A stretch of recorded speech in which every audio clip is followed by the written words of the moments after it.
ఆమె ఏమన్నా చేసుకుంటుంది ఊరుకో అని చెప్పాను. నేను అలాగే చెబుతాను, మండితే నాకు. అనేక విషయాలు కళలోకి వస్తాయండి. కళల గురించి ఎప్పుడు కంగారు పడకూడదు. కళలు, శకునాలు, బల్లిపాటు ఇవన్నీ అసలు ఆలోచించకూడదండి. గుడ్డి నమ్మకాలు బాగా పెరిగిపోయాయి జాతిలో. దురదృష్టవశాత్తు సామాజిక మాధ్యమాలు పెరిగాక వాటికి ప్రచారం కూడా బాగా పెరిగింది. ఇంకా పెంచేస్తున్నారు విపరీతంగా. శకునాలను పట్టించుకోకూడదు ఎప్పుడూ కూడా. నువ్వు ఏ శకునం వచ్చినా జరిగే పనికి దానికి సంబంధం లేదు. ఎందుకో తెలుసా? పల్లెటూళ్ళు కాదండి, ఇప్పుడు తెనాలి, కొల్లూరు అని పట్టణాలు అవుతున్నాయి. నువ్వు బయట నిలబడితే 100 మంది ఇటు వెళ్ళారు, 100 మంది అటు వచ్చారు. ఎవరమ్మా నీకు శకునం? అర్థం లేనమాట. ఎవరు వచ్చారు నీకు శకునం? దాని గురించి మన మనస్సులు ఎంతవరకు వెళ్ళిపోయామంటే, ఎవరైనా భర్త పోయినా కూడా పొరపాటున ఆ వీధిలో వచ్చింది పొద్దున్నే, ఏమమ్మా ఆవిడ ఏమైనా నేరం చేసిందా? నాకు అర్థం కాదు. మొగుడు ఏమైనా చంపేసిందా? మనందరికీ సెంటిమెంట్ బాగా పట్టేసింది. భర్తనే ఆవిడ చంపేయలేదు కదా, భర్త పోయినందుకు బాధపడుతుంది ఆవిడ ఎదురొస్తే తప్పేమిటండి? మా అమ్మ బతుకున్నంతకాలం 30 ఏళ్ళు నా తల్లి వితంతు అయినా సరే ఆవిడే ఎప్పుడూ నాకు ఎదురొచ్చేది. సకల జయాలు ఆవిడ వల్లే నాకు వచ్చాయి. నేను అలాగే గౌరవించాను. నేను హైదరాబాదులో ఇల్లు కొంటే ఎవరి చేత కొబ్బరికాయ కొట్టించినా మా అమ్మను వచ్చి కొట్టమన్నా. అప్పటికి ఆవిడకి 90 ఏళ్ళు వయస్సు, వితంతువై 30 ఏళ్ళు అయింది. ఒరే నేను కొట్టమేటరా, ఎవరన్నా నాకు అనవసరం అమ్మ, నువ్వే కొట్టాను. ఏం అనుమానం లేదండి. వితంతువు సతంతువు అనే పిచ్చి నమ్మకాలు పక్కనెట్టారండి. అమ్మవారు అందరికీ దేవత, అందరికీ దేవత.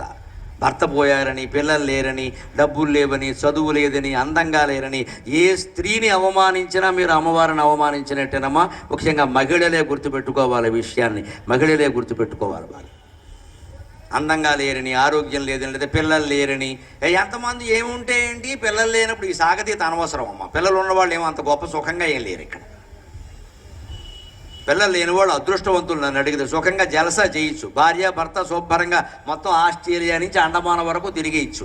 దేవాలయాలు కట్టించవచ్చు, దాన ధర్మాలు చేయొచ్చు సుఖంగాను. వాళ్ళ సద్గతికి వాళ్ళే పునాదులు వేసుకోవచ్చు. 2 ఉంటున్నారు ఇవాళ పిల్లలు గొట్టంగాళ్ళు, మొత్తం 2 కోట్లు మింగెత్తున్నారు ఇక్కడ.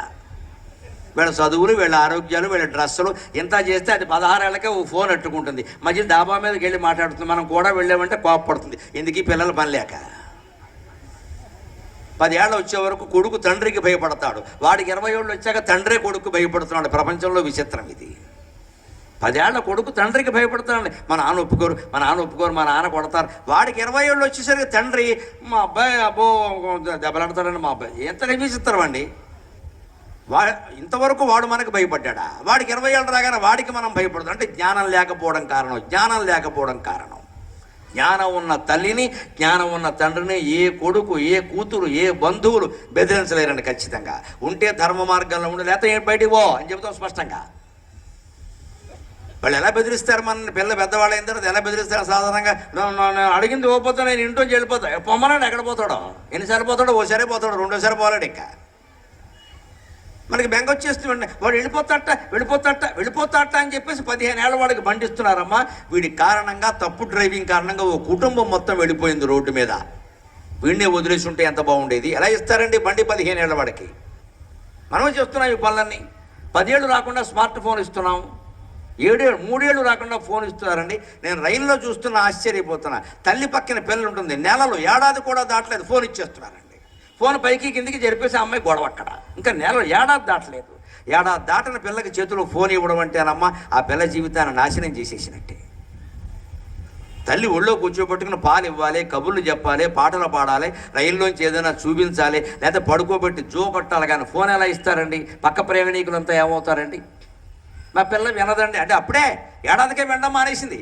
చచ్చిపోతుంది ఈ తల్లి 20 ఏళ్ళు దీంతో. ఎక్కడ పెంపకంలో లోపం? ఎందుకు లోపమో తెలుసా? ఏమైపోతారో ఎంత పెంచినా ఏదో ఒకటి అవుతారు. మొండిగా ఉండాలి, బండగా ఉండాలి, మొహమాటం లేదు. ధర్మం సత్యం ధర్మం తప్ప ఏ మమకారానికి ఆస్కారం లేదు. అప్పుడే జీవితంలో స్థిరంగా ఉండగలుగుతాం ఖచ్చితంగా. అదే శంకరాచార్య స్వామి చెబుతున్నారు, అనేక దోషాలు జరిగిపోతూనే ఉన్నాయమ్మా, నేనేమీ చేయాలి. అందుకే పూజలో దోషాల గురించి భయపడకండి. ఎప్పుడు ప్రవర్తనలో దోషాలు లేకుండా చూసుకోండి దయచేసి.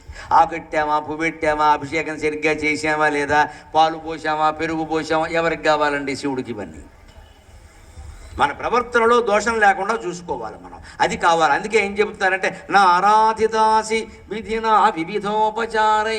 ఏదో అర్ఘ్యం అంటారు, పాద్యం అంటారు, ఆహ్వానం అంటారు, ధ్యానం అంటారు, మంత్రపుష్పం అంటారు, నమస్కారం అంటారు, నీరాజనం అంటారు. అవన్నీ నేను చెయ్యలేదమ్మా, శాస్త్ర ప్రకారం ఆరాధించలేదు, నేను తోచిన ప్రకారం చేశా.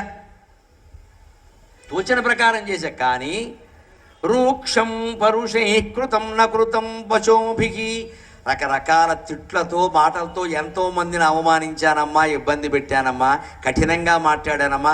అక్కడెక్కడా నిగ్రహం లేదమ్మా. నీ పూజలో సరైన నియమాలు పాటించలేదు, కానీ మాట్లాడడం మాత్రం లేదా బాధ పెట్టడం మాత్రం అనేక పనులు చేసి అనేక మాటలు మాట్లాడి ఎంతో మందిని బాధ పెట్టానమ్మా.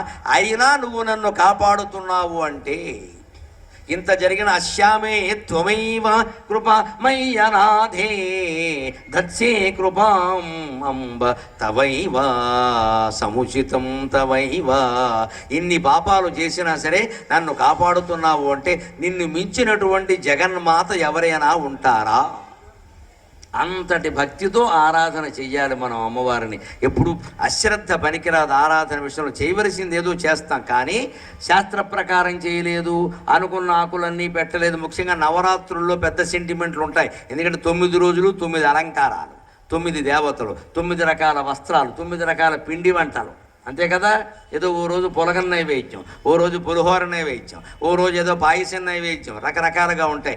ఏమనుకుంటాం మనం, 7 రోజులు బాగానే చేశాం, ఆ 8వ రోజు చేయలేకపోయాం, అమ్మవారు ఏం చేస్తుందో. ఈ శంక వదిలేయాలమ్మా.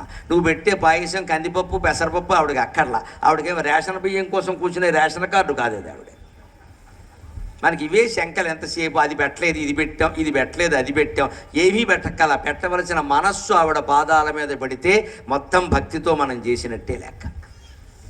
అమ్మవారి దగ్గర కూర్చున్నారు అంటే ఆ విగ్రహాన్నే పరిశీలించండి, పైనుంచి కిందికి పైనుంచి కిందికి పైనుంచి కిందికి పరిశీలించండి.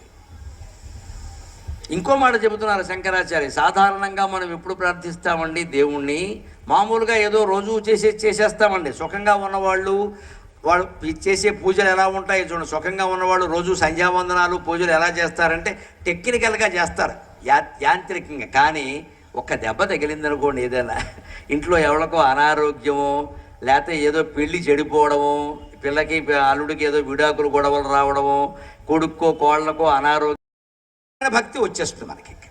అయ్యి బాబోయ్ వెంటనే ఇంక మా బోటిగాళ్ళని పట్టుకుంటారు. ఇంకా అప్పుల పాలు అయిపోయానండి, ఏం చేస్తే వస్తుందండి. మేము కూడా ఏవో రకరకాల ఉపాయాలు చెప్పేస్తాం. ఇంకా ఈ మధ్య ఇంకా బాగా యజ్ఞాలు కూడా చేయించేస్తున్నారు. పురోహితులు నన్ను మన్నింతులు కాక ఆ యజ్ఞం ఈ యజ్ఞం. దంపతులు సరిగ్గా లేరు అంటే అశూన్య శయన వ్రతం అదొకటి విన్నాను ఇక్కడ టీవీలో. నమస్కారం చేశాను, కొత్తది కనిపెట్టేవయ్యా అని. దంపతులకి గొడవలు అవుతున్నాడు, అందుకని అశూన్య శయన వ్రతం అంటే వాడు మళ్ళీ తిరిగి కలిసి ఆనందంగా ఉండేలాగా వ్రతం చేయించేస్తట. ఆలోచించండి దయచేసి, పెద్దలు కూడా వ్రతం చేస్తే కలిసిపోతారా?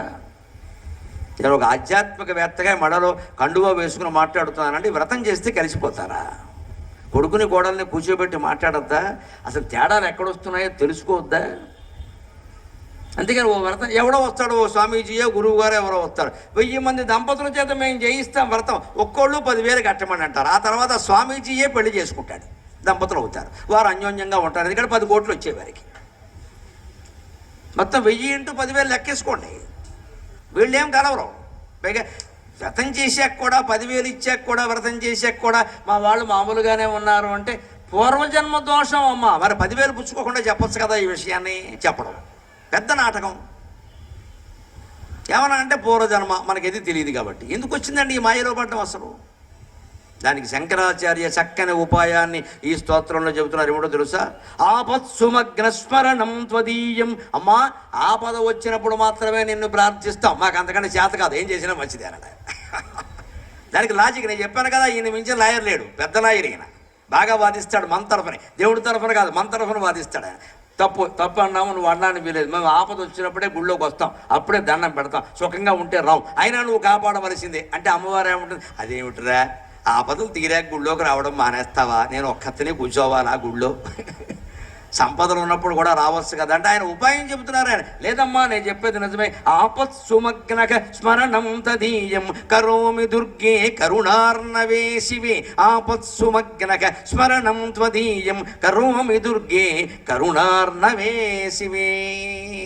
క్షుధా తృషార్తాక జననీం స్మరంతి. క్షుధా తృషార్తాక జననీం స్మరంతి. తచ్చట్ తచ్చాట్యమేవ మయి భాగధేయాగ తచ్చాట్యమేవ మయి భావనీయం. నేను ఇలాగే చేస్తానమ్మా. ఆపత్సుమగ్నక స్మరణం త్వదీయం కరోమి దుర్గే కరుణార్ణవే శివే. కరుణకు సముద్రం లాంటి దానివి, సముద్రం అంత దయ దగ్గర పెట్టుకుని ఏం చేసుకుంటావు? ఎవరికైనా ఇవ్వాలా వద్దా? నీళ్లు ఎక్కువగా ఉంటే, సముద్రం అంత నీళ్లు ఉంటే మనమే మునిగిపోతాం. ఎవరికైనా ఇవ్వాలి కదా. అమ్మవారి దయ కరుణా సముద్రం, సముద్రం అంత దయ ఉంది. అంత దయ నీ దగ్గర పెట్టుకుని నువ్వు నీ మొగుడు దయతోటి ఏమైనా ఆడుకుంటూ కూర్చుంటారా? మాకు ఇవ్వచ్చుగా దయ, ఏదో మమ్మల్ని దయ చూడొచ్చుగా. ఇదండి అమ్మవారిని కరిగించే ప్రార్థన. ఇది సంస్కృతంలోనే మీరు చేయక్కర్లేదమ్మా, మీ మాటల్లో మీరు చెప్పుకోవచ్చు, మీ మనస్సులో మీరు భావన చేయొచ్చు. సంస్కృతం రావాల్సిన అవసరం ఏం లేదు. ఏదో బ్రాహ్మణులు, వారు పండితులు, వారి పాటలు ఏవో వారు పడతారు. అందరూ ఆ సంస్కృతంలోనే చదవాలని అనుకోకుండా చదవకూడదు కూడా, అనవసరం. అది భగవంతుడికి కావలసింది మనస్సు, భాష కాదు. ఆ భాష ఏమిటంటే ఇదే, ఆ మనస్సు, ఆ భావన ఏమిటిది? ఆపత్సు మగ్నః స్మరణం త్వదీయం కరోమి. ఆపదలో ఉన్నప్పుడే నిన్ను స్మరిస్తానమ్మా, నన్ను ఆక్షేపిస్తే ఎలాగా? అయినప్పటికీ తచ్చాట్యమేవ మయి భావనీయం నా. అదేదో శఠత్వం, మొండితనం అనుకోద్దమ్మా. ఉదాహరణ ఏమిటంటే క్షుధా తృషార్త జననీం స్మరంతి. ఎంత చక్కగా చెబుతున్నారు చూడండి. ఓ పిల్ల, చిన్న పిల్ల ఉంది, ఆడపిల్ల ఆడుకుంటోంది. తల్లి ఏం చేస్తుంది? మరి లోపల పని చేసుకోవాలి కదా. ఈ పిల్లకి 4 బొమ్మలు ఇస్తుంది, అంతేనా? బొమ్మలు ఇచ్చి ఆడుకో, టాయ్స్ టాయ్స్. ఆ పిల్ల కాస్త 16 ఏళ్ళు వస్తే టాయ్స్ వదిలేసి బాయ్స్ బాయ్స్ అంటుంది. 6 ఏళ్ళప్పుడు టాయ్స్, 16 ఏళ్ళు రాగానే బాయ్స్. ఏం చేస్తాం, కర్మ. అందుకని బొమ్మలన్నీ బారేసి ఆడుకో ఆడుకో. ఈ మధ్య ఇంకోటి కూడా కనిపెట్టారు హైదరాబాద్లో, టాయ్ రూమ్ అని. ఇంట్లో ఒక రూమ్ అండి, టాయ్ రూమ్ అట. టాయిలెట్ రూమ్ కాదు, టాయ్ రూమ్. అంటే బొమ్మలన్నీ బారేసి అందులో బారేస్తారు. ఏదో ధాన్యం బత్తాలన్నీ ఉన్న చోట వెనకలు ఉన్నట్టు ఈ పిల్లలు ఆడుకుంటారు. తల్లిదండ్రులు వేరే, వాళ్ళ వ్యాపారాలు వాళ్ళవి. వీళ్ళ గదిలో బారేసి తడిపేసేసి టాయ్ రూమ్ అంటే వాడు ఆ బొమ్మల మధ్యలో ఎడుతూ ఉంటాడు. ఇంకా అంటే వీళ్ళ జోలికి రాకుండా. ఇక పిల్లలు ఎలా పెరుగుతారండి? అలా చేస్తున్నారండి, హైదరాబాద్లో జరుగుతున్నాయి. టాయ్ రూమ్ మనోడు కట్టారు ఇప్పుడు. ఇక్కడ బెడ్రూమ్ కాదు, టాయ్ రూమ్. దాని నిండా బొమ్మలే ఉంటాయి. పైగా ఎలుగుబంటి బొమ్మలు ఉంటాయి. వీడు ఎలుగుబంటే అవుతాడు రేపొద్దున్న. టెడ్డీ బేర్ అని ఎలుగుబంటి బొమ్మ, వీడు ఎలుగుబంటే అవుతాడు ఖచ్చితంగా. అందులో కూడా కాస్త అందమైన బొమ్మలు ఎక్కడ ఉండవు. రాముడు బొమ్మ, సీత బొమ్మ ఉండదండి, ఎలుగుబంటి బొమ్మలు అన్నీ ఉంటాయి. వాడు అలాగే అవుతాడు. దీంతోనే ఉదాహరణ చెబుతున్నారు ఆయన. ఆ కాలంలో కూడా ఉండే బొమ్మలు ఉన్నాయి కదా.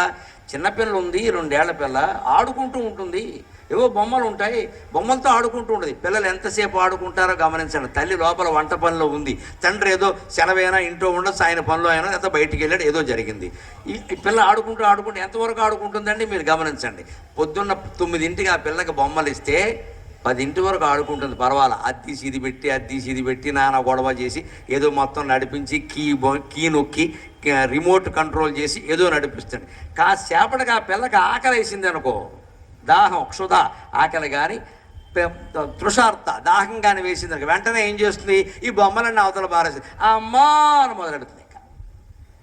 ఆడుకుంటున్నంతసేపు పిల్లకి అమ్మ గుర్తు రాలా, ఆకలి అయ్యగానే అమ్మ గుర్తొచ్చింది. సరిగ్గా శంకరాచార్య ఎంత గొప్ప న్యాయవాది అంటే, ఆ పిల్ల ఎంతో నేను అంతేనమ్మా. ఆడుకుంటున్నంతసేపు పిల్లకి తల్లి గుర్తు రాలేదు కదా, ఆకలి వేస్తే గుర్తొచ్చింది కదా.